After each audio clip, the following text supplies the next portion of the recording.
यामिमां पुष्पितां वाचं प्रविदन्ति विपश्चितः वेदवादर्ता पार्थ नान्यदस्तीति वादिनः।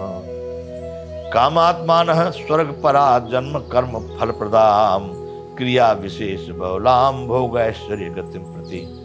भोग ऐश्वर्य प्रसक्तानां तया परत चेतसां व्यवसायात्मका बुद्धि समाधौ न विधीयते। इन 3 श्लोकों में भगवान ने कहा है, अर्जुन जो भोगों में तन्मय हो रहे हैं, अब बंधुओं अपने को चिंतन करना है। विभोग कहते हैं संसार के जितने भी तुम्हारे मकान, दुकान, गाड़ी, बंगले, हीरा, पन्ना, मोती, मारे, खेती, जमीन, जायदाद जितना भी है, इन सबको भोग कहते हैं। विषय में आने वाला हर तत्व भोग है। रूप, रस, स्पर्श, गंध और शब्द हम पहले बता चुके हैं। ये 5 ज्ञानेंद्रियों के 5 विषय हैं, रूप, रस, स्पर्श, गंध और शब्द। इनमें आने वाले हर तत्व को भोग कहा जाएगा। तो भगवान कह रहे हैं, कलम पर के प्रशंसक जिनकी बुद्धि भोगों में लगी हुई है, वेद के वाक्यों में ही प्रीति रखने वाले जिनकी बुद्धि में स्वर्ग ही परम प्राप्य वस्तु है और जो स्वर्ग से बढ़कर दूसरी कोई वस्तु नहीं जानते, ऐसा कहने वाले वे अविवेकी जन इस प्रकार की जिस पुष्पित अर्थात दिखाऊ शोभायुक्त वाणी को कहा करते हैं, जो कि जन्म रूप कर्म फल देने वाली एवं भोग तथा ऐश्वर्यों की प्राप्ति के लिए नाना प्रकार की क्रियाओं को करवाने वाली है। उस वाणी द्वारा जिनका चित्त हर लिया गया है, जो भोग और ऐश्वर्य में अत्यंत आसक्त हैं, उन पुरुषों की परमात्मा में निश्चयात्मक बुद्धि नहीं होती। भगवान ने इससे पहले श्लोक में कहा था, निश्चयात्मका बुद्धि रेखे है कुरनंदन है बहुसा कायनंतास्य बुद्धि और विषायना।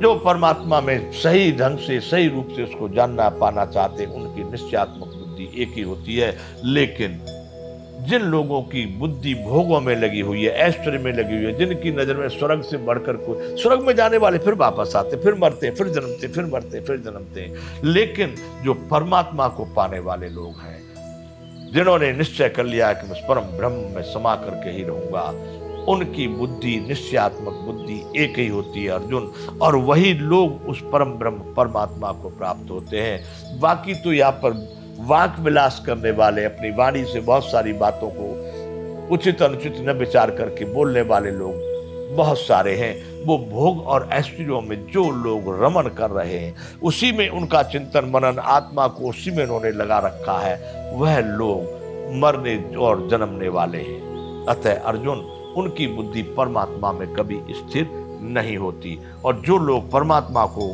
पाने वाले हैं, वो ऐश्वर्य और भोगों से अलग होकर के उस परमात्मा में निश्चित करके बुद्धि को उसी में ठहर जाते हैं। बंधुओं, गीता अध्याय 2 का ये अब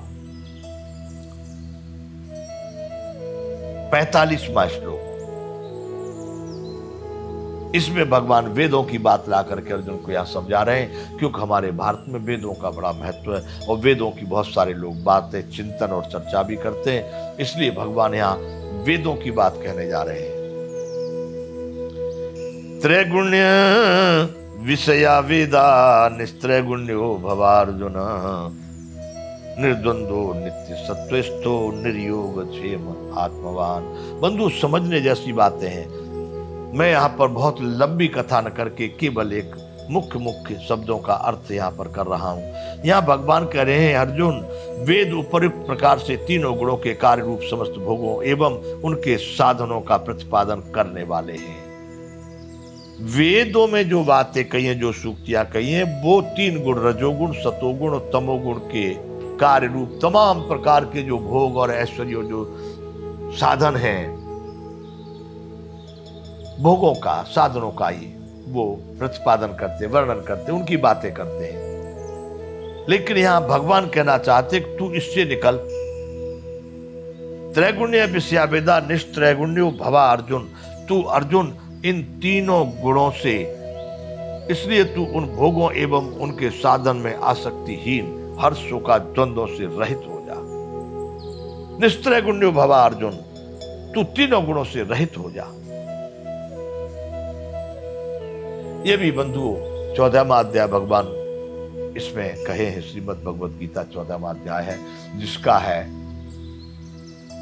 नाम गुण त्रिविभाग योग, उसमें इन तीनों गुणों के विषय में विस्तार से बताया गया है और इन तीनों गुणों से कैसे निवृत्त हो सकते हैं वह भी भगवान ने वहां बताया है। मनुष्य को इन तीनों गुणों से छूटना पड़ेगा। ये त्रिगुणोई माया है, ये माया परमात्मा का जो प्रपंच है जिसमें हम उलझे हुए हैं, ये तीन गुणों से सना हुआ है, तीन गुणों में लिप्त है।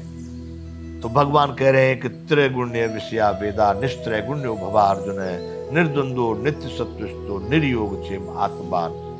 अब यहां पर कह दिया निर्द्वंद हो जा। द्वंद क्या है? ऐसा ठीक है, ये ठीक नहीं है, ये अच्छा है, ये बुरा है, ऐसा करूंगा, वो व्यक्ति अच्छे हैं, ये इस प्रकार की जो द्वंद में फंसा हुआ है, जिसके निश्चयात्मक बुद्धि नहीं है, वही द्वंद है। उसी का नाम दुर्गति और दुर्दशा भी कहते हैं।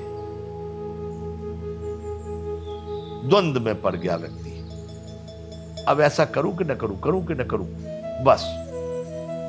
तो भगवान कह रहे हैं कि तू निर्द्वंद हो जा और नित्य सत्वस्तो, तू सदैव उस परमात्मा में। नित्य वस्तु कौन है, नित्य सत्य कौन है? वह परमात्मा ही है, यानी वही परमात्मा मात्र सत्य है, बाकी कुछ सत्य यहां पर है नहीं। इसलिए तू शोकादि द्वंद्वों से, कभी हर्ष कभी शोक, कभी अच्छा कभी बुरा, इससे मुक्त हो और उस परमात्मा में स्थित होकर के योग क्षेम को न चाहने वाला। अब लोग यहां भगवान कह रहे योग क्षेम को न चाहने वाला, हमारा सारा भारत योग में ही लगा, योग योग योग योग करो। भगवान यहां कह रहे हैं तू योग और क्षेम को न चाहने वाला बन। तू इच्छा मत कर योग की, तू इसको चाह मत कर, योग क्षेम। तो बंधु यहां योग का मतलब कहना चाह रहे प्राप्ति, किसी चीज की पाने की तू इच्छा मत कर, ये भी मिल जाए, ये भी मिल जाए, ये मिल जाए, ये ले आऊंगा, ये रख लूंगा, नहीं। भगवान कह रहे हैं कि योग में मत पड़, तू योग क्षेम को न चाहने वाला हो, तू मत चाह कर योग की। और योग, अगर योग होगा तो फिर क्षेम भी आ जाएगा, क्योंकि योग कहते हैं किसी वस्तु की प्राप्ति को और क्षेम कहते हैं फिर उसके रख रखाव को, उसकी व्यवस्था को। आज आप एक गाड़ी ले आए, मोटरसाइकिल ले आए, टीवी फ्रिज कुछ भी ले आए, अब ले तो आए, इसका मतलब प्राप्ति ये हो गया योग। परंतु अब इसका आपको व्यवस्था करनी पड़ेगी, सार संभाल करनी पड़ेगी, इसकी देख रेख करनी पड़ेगी, इसका नाम है क्षेम। तो भगवान करे यदि तू इसमें पड़ गया योग क्षेम में, तो तू इसी में द्वंद्व में पड़ जाएगा, फिर मरेगा फिर जिएगा। तू इससे बाहर निकल। क्या होना चाहिए? निर्द्वंदो नित्य सत्वस्तो निर्योग क्षेम आत्मवान, अर्थात स्वाधीन अंतःकरण वाला हो जा।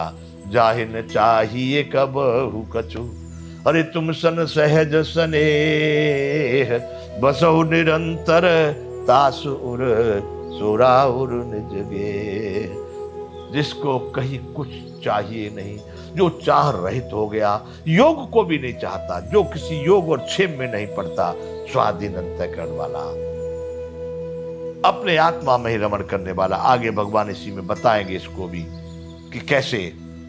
तो भगवान कह रहे हैं अर्जुन तू निर्द्वंद और परमात्मा में स्थित योग क्षेम के चक्कर में न पड़ करके आत्मवान हो जा, स्वाधीन अंतःकरण वाला हो जा। 45वां अध्याय पूरा हुआ, 45वां श्लोक। आगे 46वां श्लोक दूसरे अध्याय का भगवान कहते हैं कि यावान अर्थ उदपाने सर्वतः संप्लुतोदके तावान सर्वेषु वेदेषु ब्राह्मणस्य विजानतः। सब ओर से परिपूर्ण जलाशय के प्राप्त हो जाने पर छोटे जलाशय में मनुष्य का जितना प्रयोजन रहता है, ब्रह्म को तत्व से जानने वाले ब्राह्मण का समस्त वेदों में उतना ही प्रयोजन रह जाता है। अर्थात हमारे यहाँ वेदों की भाषा, वेदों का ज्ञान, वेदों की चर्चा, वेदों का बखान बहुत है और वेद सही में हमारे भारत में प्रथम नंबर पर कहा जाता है। विश्व के लिए हम वेदों का उदाहरण देते हैं, परंतु भगवान यहाँ कह रहे हैं कि यावान अर्थ उत्पाने सर्वतः संप्रतोदके तावान सर्वेषु वेदेषु ब्राह्मणस्य विजानतः। बहुत बढ़िया मीठे जल का बहुत बड़ा समुद्र अपने को मिल जाए, वो कई गड्ढे में 10-20 किलो 10-20 लीटर पानी, 2-4 टैंकर लीटर पानी तालाब में भरा हो, फिर उसका क्या प्रयोजन होगा। भगवान कह रहे हैं कि जो परम ब्रह्म परमात्मा में जो लोग उसको समझ लेते हैं, उस ब्रह्म को जो लोग जान लेते हैं उनके लिए फिर वेदों पुराणों शास्त्रों ग्रंथों यानी यहाँ पर किताबी ज्ञान का महत्व उनके लिए केवल वैसे ही है जैसे बहुत बड़े बहुत अच्छे सुंदर जल के जलाशय को पाकर छोटे जलाशयों का कोई मतलब नहीं रह जाता। ऐसे भगवान कह रहे हैं कि अर्जुन, जब तू नित्य सत्तो, ये कहा है निर्द्वंदो नित्य सत्तो निर्योग क्षेम आत्मवान, जब तू इस द्वंद्व से निकल करके नित्य सत्य में स्थित होकर के आत्मवान हो जाएगा तो तेरे लिए भी इन वेद पुराण ग्रंथ और इन शास्त्रों का उतना ही प्रयोजन रह जाएगा जैसे बड़े जलाशय को पाने के बाद छोटे जलाशयों का कोई भी अभिप्राय नहीं रह जाता। बंधुओं, यहाँ पर अभी हम विराम करेंगे। श्रीमद् भगवत गीता। जय विश्व बंधु।